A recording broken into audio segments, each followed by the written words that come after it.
All right, so what is it we're doing here? What we're supposed to be doing? What's going on? What are we here to do? Welcome to Queerstrology. Today we're talking about the philosophical yet impatient mutable fire sign, Sagittarius. In astrology, there are 4 elements: fire, earth, air, and water. Within each of the elements, there are 3 signs. And for each of those signs, there are 3 different modes they could be in. There's cardinal, fixed, and mutable. The cardinal signs kick off the seasons. They're initiators. They incite change. And those are Aries, Capricorn, Libra, and Cancer. The fixed signs are stable, self-contained, and maintain the systems. Those signs are Leo, Taurus, Aquarius, and Scorpio. The mutable signs are very adaptable to change. They reconfigure the systems. And they are Sagittarius, Virgo, Gemini, and Pisces. What do I know about Sagittarians, huh? Well, it just so happens that I am a Capricorn sun, but I am a Sagittarius moon, rising Mercury, Neptune, and my Capricorn sun and Mars. And all of those are in the first house. First house rules ego. Tell me I have any choice but to be direct. The symbol for Sagittarius is the archer, which honestly already explains a lot. It's sharp, it's cunning, it's quick, it can go long distances. It's only dangerous when pulled taunt. So Sagittarius, they're ruled by Jupiter, and Jupiter is a planet of expansion. It's in your chart for about a year, and it's one of the social planets. Sagittarius also rules the 9th house, and 9th house is higher education. This sign is about learning, but not necessarily the typical way you might think of somebody liking to learn. Like they read a bunch of books, like a Gemini. Not so much. They're about the experience of it. Rather than say, oh yeah, I read about that, they'll be like, I experienced that. They hate being bored, probably even more than a Gemini. They're very competitive, so they like get on to whatever they're trying to do, and once they're done with that, they're on to the next thing. They're super intelligent and they're big thinkers.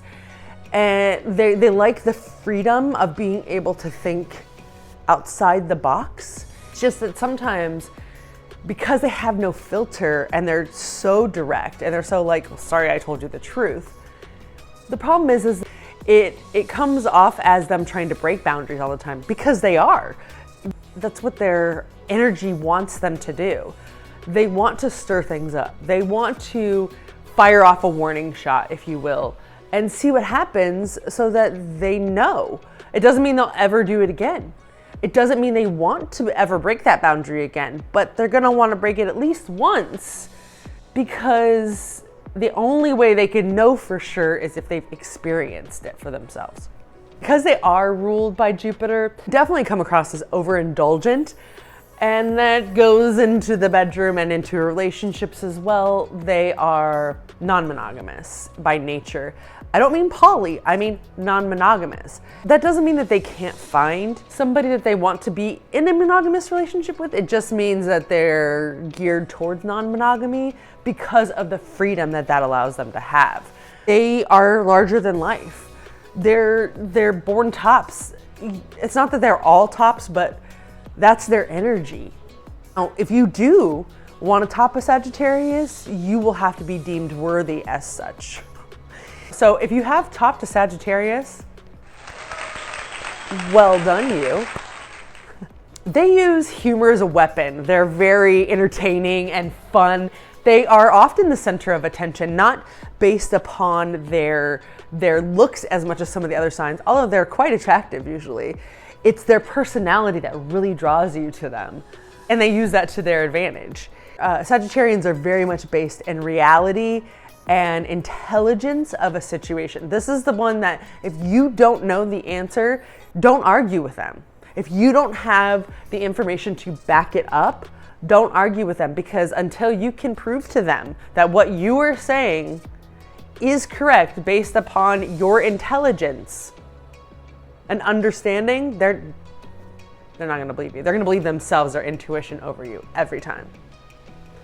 If you go into a sex shop with a Sagittarius, be, looking around, they're probably off looking around and you're looking around. They've pulled something off the shelf and they've come up to you and they show it to you and they're like, do you see this? I read about this thing. Do you know that it feels like it's sucking, but really it's blowing? Look, here, give me your finger. So what if you have Venus in Sagittarius? Now that's the planet of expansion of Jupiter going into the planet of love. This is bottom energy, but like I said, Sagittarians always come off a little toppy anyway. And in this case, it's definitely based on intelligence. And the expansion of Jupiter would be expansive love, but that means not more love, it means more thought about love, right? Big picture love. My nickname for Venus in Sagittarius is sapiosensual. Sapiosexuals are somebody who are attracted to people with intelligence. And on top of that, they're not going to want just that. Like I said, Sagittarians in general want somebody who complements their life. And this placement, they're going to want that love to be complemented by your intelligence. That's what they're really going to look for. Like most Sagittarians, they think knowledge is power and they want to be free. Free to learn. This placement does want to have a merging of souls with the people that are in their life. It's just they have to make sure that that person is worthy first, because they burn hot. They're a fire sign. That fire can go out really quickly, and when it does, they want to cut and run. They're not necessarily cheaters, but Sagittarians in general, because of that feeling of wanting to be free, at the same time, they don't want to hurt other people, so they tend to be in relationships for too long and then explore outside of that relationship and end up cheating. This placement wants to find things to live for. So if you can be one of those things that they live for, then you've got them. What happens when Mars is in Sagittarius? You have Mars, which is ruled by Aries and is fiery. And Sagittarius is also a fire sign, but ruled by expansion. So very fiery, heated passion. My nickname for Mars in Sagittarius is Convincing Casanova. They're very sexy and attractive and dark and mysterious. And at the same time, they're a little bit dangerous because they're bullshit and they're passionate about what they know. And they're stubborn about it because they think that they have the backup. They're very argumentative. They're always looking for the next thing. Very impatient. That can also lead into the bedroom. They're not very serious in the bedroom. In fact, they like the adventure of the situation way more than the actual act of it. And in this placement, they can dish it, but they cannot take it. That bursting of expansion is a rough hit for them. This placement is probably the placement that is the most centered and focused on being free. Their freedom is so important to them, they will sacrifice anything else for it. If you are dating somebody who has this placement, look out for that. Just make sure that you're giving them the space and understanding that they feel like they need to explore the things that they want. If you can do that for them, advantage to both of you because they will bring that information back and even want to share it with you. This placement will come at you, but it'll feel like it's at you and they don't think it's coming at you. It's at the thing. They'll try to focus on the thing that you're doing is what they're upset at, but it really does feel like they're coming at you. They're not too serious in bed. They're a fun time. They don't like criticism though. The feelings hurt really quickly. The problem is how they approach it normally is very aggressive. It's hot, it's heavy, it's fiery, and that can push people away. Some famous Sagittarians.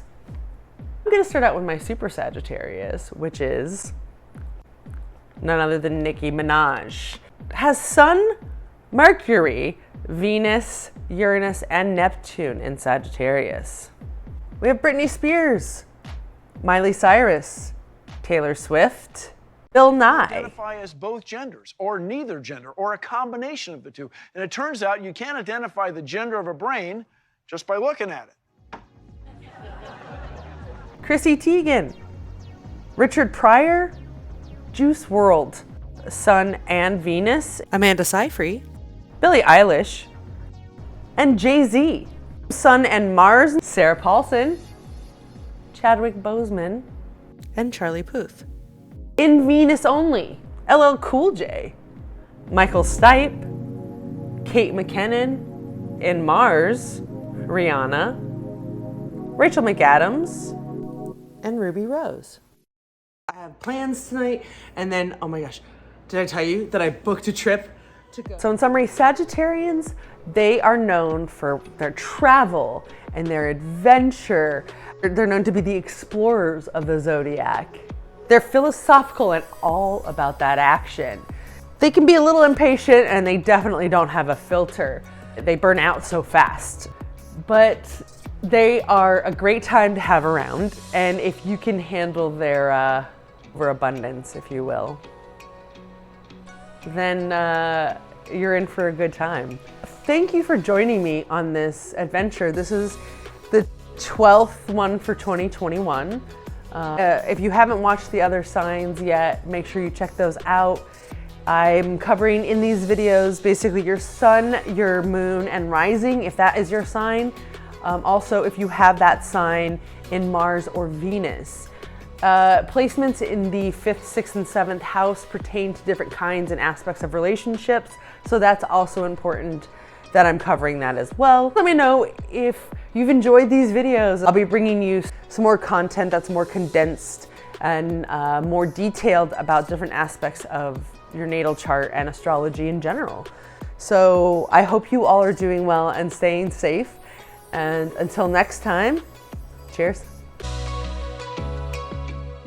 The two signs that get the brunt of the situation from Sagittarius are Virgo, because they're so about their physicality of things. That's very containing for Sagittarius. And then Pisces, because they're very dreamy, and that's not realistic enough. You know, it's kind of like having a devil and an angel on your shoulder, but I'm not sure which one's which. I think Sagittarius might be the one that wears the horns most of the time, but I don't know. I don't care. Whatever happens when I get there happens. I just need to get there. I feel like I'm going full out Floyd from Dumb and Dumber, Jim Carrey's character from Dumb and Dumber. Look at that.